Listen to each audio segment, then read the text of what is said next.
grade 12s, welcome to our lesson. Today we'll be looking at some poetry questions, specifically a hard frost. And the point of this video is not to discuss the poem. I'm not going to discuss the poem in detail.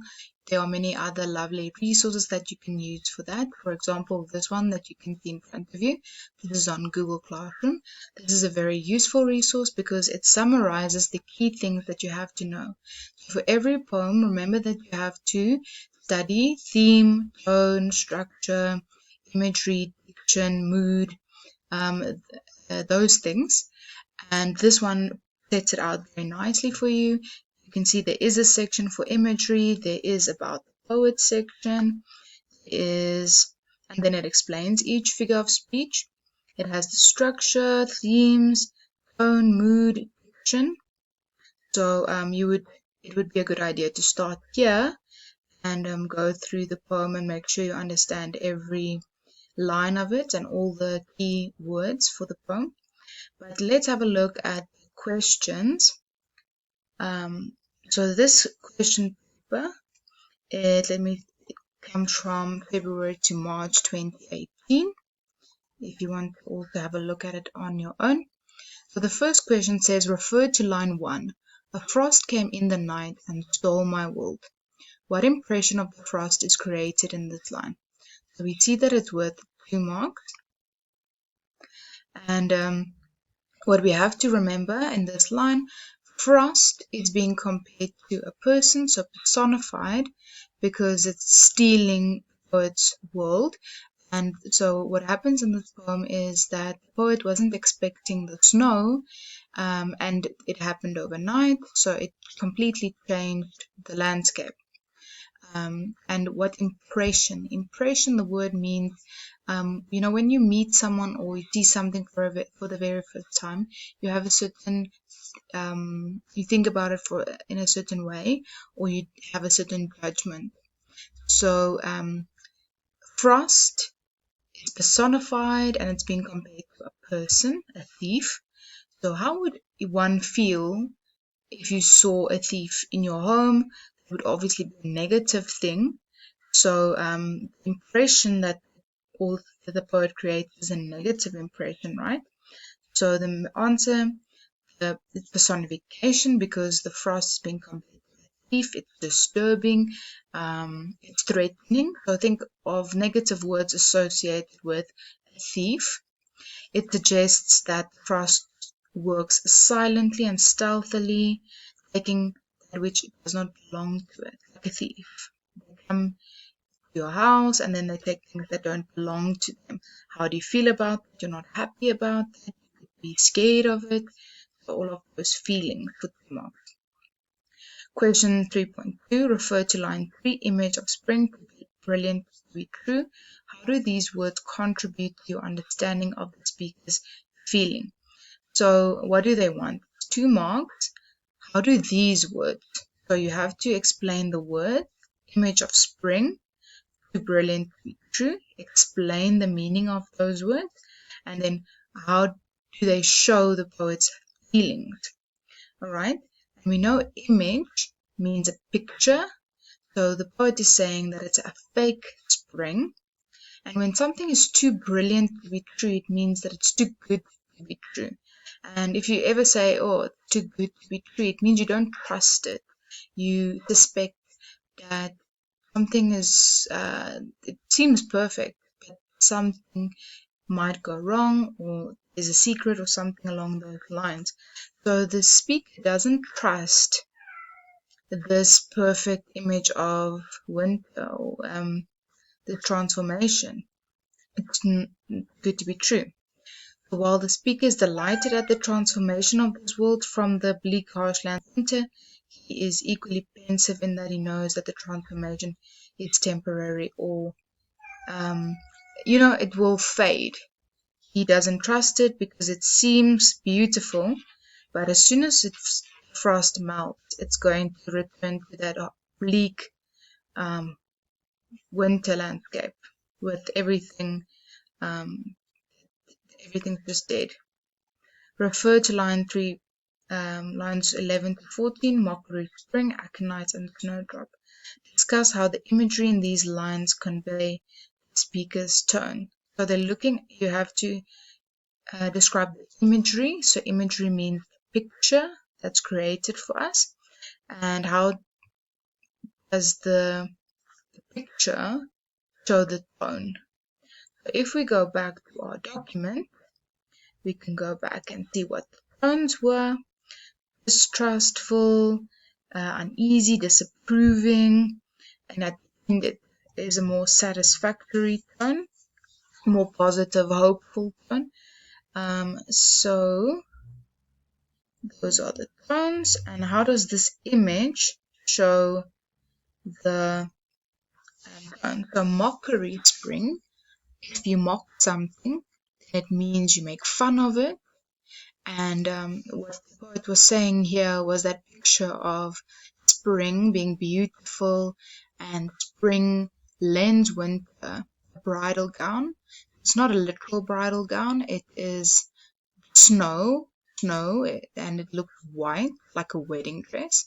So it gives the ugly winter landscape snow, which makes it look beautiful. But this doesn't last forever, because when the snow melts, then the beautiful dress, the snow, will be gone. And then the only thing that will remain is the ugly winter landscape. So that's the image that you have to describe. And how does that image show the tone? Well, think about if you're mocking someone, that's a negative thing as well. So he disapproves, perhaps the poet disapproves of the mocking. Let's see what it says. So disappointment, because this beauty is short-lived. He doesn't approve of the trickery of spring. Alright, and you could also have said that winter is being compared to a plain or unattractive country maid who is transformed by this bright, beautiful bridal gown, which is actually the snow. And like I said, her beauty will not last forever. When the snow melts, then winter will be winter again and it won't be beautiful anymore.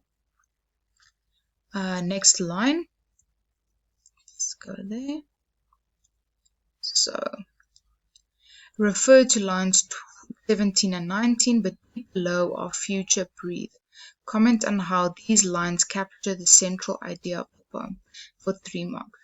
So, if you see a question like this, you have to discuss the lines, and also the central idea means the theme of the poem. So if we go back to our notes, what did we have as the theme?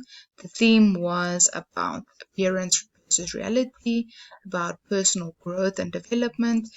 There at the end, it said that even throughout, if we have tough times, it's actually good for us. It helps us to grow. And if we look at these lines, the deep below where frost worrying the stiff cloth and clenches their grip on the seed and lets our future breathe. We have that image of the ground being in a clod, like a ball, like a little fist. And when frost comes, it comes and disturbs that ball, and then it forces it to open. And obviously when it can open, seeds can grow, and after winter we have spring again. So these lines show how the future meaning new seeds, they grow and they breathe, and it's personified. You can also explain that. So let's see here. The speaker looks forward to the new cycle of life as the frost nudges the earth to release the seeds that will sprout in spring, which will signify an end to the hardship of winter. Transformation in nature might possibly be equated to transformation in the life of people who experience hardships, but can still look forward to a future that has the potential for a better life. So here the tone changed from like disapproving to more hopeful, positive, and all of that. Alright, so we have a look at one more question. So here's another question, it comes from the November 2021 paper, also Hard Frostel. And the first question, what does the word hard in the title suggest about frost? You explain the word. What does hard mean? Hard is something that's not breakable. And what does that suggest? If you can't break frost, it's frozen solid. So you can say it's very hard. Harmful, maybe the weather is extremely cold, very severe. There's extreme damage being done. It's cruel of the frost. It's deceptive. Okay. Refer to lines 4 to 5, white lilac on the loading date. So I just wanted to say 2.1 was an addiction question. So if they give you a word that they want you to explain, that's an example of addiction. And start by explaining what the word means and then describe what it means in the context of the poem. So you see this next question, 2.2, white lilac on loading, that is more of an imagery question. So they want you to explain the reference to the flowers in the context of the poem. Now you explain the picture of flowers.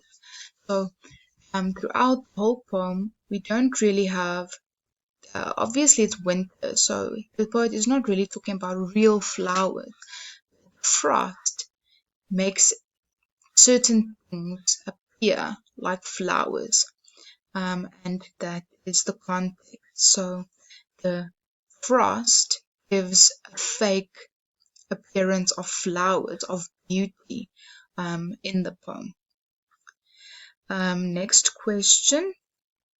Let's just go back to see the answer there. Flowers typically bloom in early spring. The flowers that have appeared overnight. Yeah, so it's about the fact that landscape, it's not really flowers that we see, but it looks like flowers. Let's go to the next one. Refer to line 10. The sun looks ablaze with diamonds. Comment on the effectiveness of this image in the context of the poem.